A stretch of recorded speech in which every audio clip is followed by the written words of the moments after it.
Kondo langreng koyo akran aneng bekang cinarito pinrang yo kosang yuang sakat palungku mungkin ukraneng rahayu tunggu.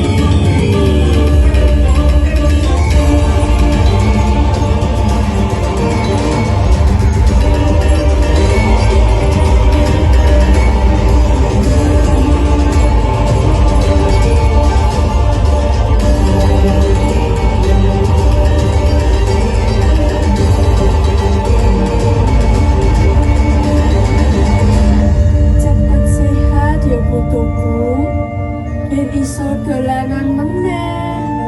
Nggih, Mbah. Mbah, niki nopo? Iki obat no. Produk asli Kebumen saka sarang burung walet.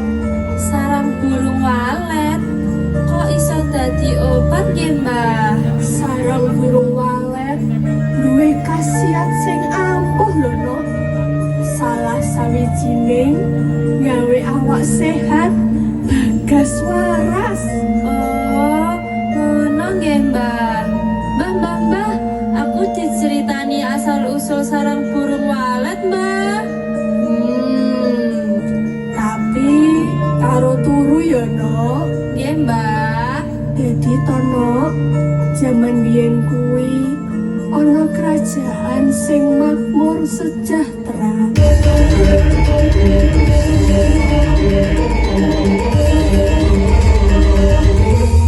Mbak Yu, awak dhewe kudu bersyukur lho.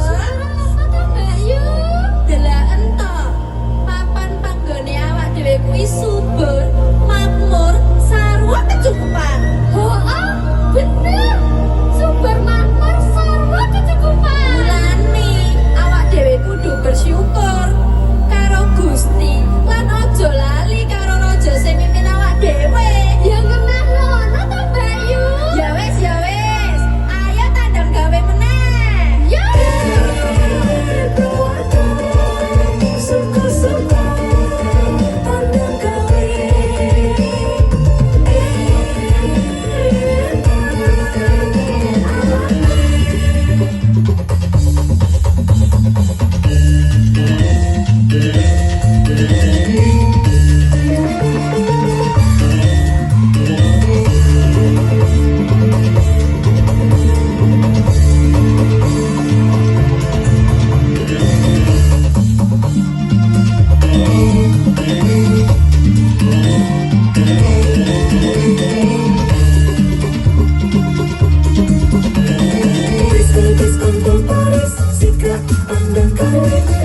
Disco, tandang gawe, benti akal limbung. Disco,